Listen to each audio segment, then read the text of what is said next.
अच्छा, आज का हमारा टॉपिक है वो है एवोगैड्रोस नंबर। जैसे कि हम मोल कंसेप्ट को पढ़ चुके हैं, मोल कंसेप्ट और एवोगैड्रोस नंबर एक दूसरे के साथ जुड़े हुए हैं। इसके साथ अगर इससे पहले हम एवोगैड्रोस लॉ को जो थोड़ा एक्सप्लेन करें तो और ये टॉपिक हमारे लिए आसान हो जाएगा। इससे पहले हम बेशतर टॉपिक पढ़ चुके हैं जिसमें हमने केमिस्ट्री, उसके branches, molecules, atom, element, compound, mixture और इसके अलावा मॉलिक्यूलर आयंस थे, फार्मूला मास, फार्मूला यूनिट, ये सब टॉपिक हम डिटेल में कवर कर चुके हैं। इस टॉपिक के बाद इंशाल्लाह हम एक्सरसाइज के इससे पहले हम एक बार समरी पढ़ेंगे, फिर उसके बाद शॉर्ट क्वेश्चंस करेंगे और उसके बाद फिर लॉन्ग क्वेश्चन करेंगे। आज का हमारा टॉपिक है वो है एवोगैड्रोस नंबर।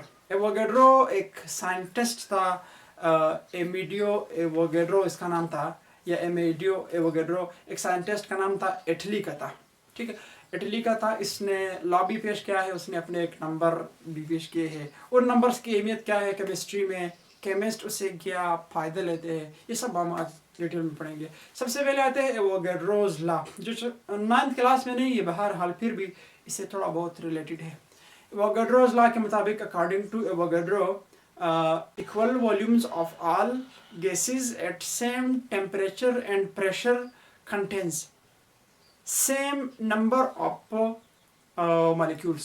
ठीक है, ये उसने कहा था equal volumes of all gases at same temperature and pressure contains the same number of molecules। इसका मैथमेटिकल शिकल है वो है V is directly proportional to N at constant temperature and pressure। ठीक है, ये उसने बताया था। लेकिन आज का टॉपिक इसके साथ थोड़ा रिलेटेड है, वो ये है कि एवोगैड्रोस नंबर है, नंबर ऑफ पार्टिकल्स। ठीक है, नंबर ऑफ पार्टिकल्स जो किस चीज़ में मौजूद हो इन 1 मोल ऑफ अ सब्सटेंस। एक मोल में जितने पार्टिकल्स मौजूद होते हैं उसको हम एवोगैड्रोस नंबर कहते हैं। तो पार्टिकल्स हमारे साथ क्या है, एटम्स भी हो सकते हैं, आयंस भी हो सकते हैं, मॉलिक्यूल्स भी हो सकते हैं, इसी तरह इलेक्ट्रॉन्स भी हो सकते हैं। ठीक है, तो इनमें जो पार्टिकल्स की तादाद मौजूद हो उसको हम कहते हैं एवोगैड्रोस नंबर।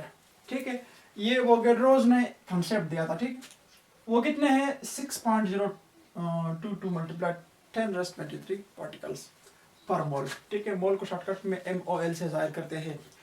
तो एक मोल में जितने पार्टिकल्स होते हैं, यानी जितने एटम्स होते हैं, या जितने आयंस हैं, जितने मॉलिक्यूल्स या जितने इलेक्ट्रॉन्स होते हैं, उसको हम कहते हैं एवोगैड्रोस नंबर। अब हम उसकी तरफ आते हैं कि 1 mole of any atoms, atoms का एक मोल। ठीक है, एटम्स का एक मोल 6 पॉइंट इतने ही पार्टिकल पर मुश्तमिल है। अगर हम एक मोल मॉलिक्यूल का देख ले वो भी इतने ही पार्टिकल पर मुश्तमिल है। अगर हम एक मोल किसी भी आयंस का देख ले तो वो भी इतने ही पार्टिकल्स पर मुश्तमिल है। आप हैरान हो जाएंगे कि मोल्स, एटम्स, इसी तरह हमारे साथ आयंस है, इनमें तो फ़र्क होता है। इन सब के एक जैसे कैसे हो सकते हैं। हम बात करते हैं नंबर ऑफ पार्टिकल्स की।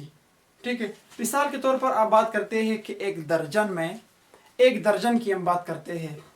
वो दर्जन जो है अंडों का भी हो सकता है, वो दर्जन मिसाल के तौर पर पत्थरों का आप लेते हैं, वो दर्जन आप मार्कर्स का लेते हैं, दर्जन आप बड़े बड़े पत्थरों का लेते हैं। दर्जन तो दर्जन ही है, चाहे वो फिर पार्टिकल्स उनके बड़े हो या छोटे हो, उनका साइज शक्ल छोटा हो या बड़ा हो, लेकिन हमारा काम किस चीज़ का है, दर्जन के साथ है। दर्जन में तो एक है। इसी तरह ये साइज में छोटे बड़े हो सकते हैं, एटम्स, मॉलिक्यूल्स, आयंस, लेकिन हम उनमें से क्या करते हैं, हम बात करते हैं पार्टिकल्स की। पार्टिकल उसमें इतने ही होते। अब आते हैं कि इम्पोर्टेंस, यानी एवोगैड्रोस नंबर की इम्पोर्टेंस क्या है, वो हम स्क्रीन पर इसको देखेंगे।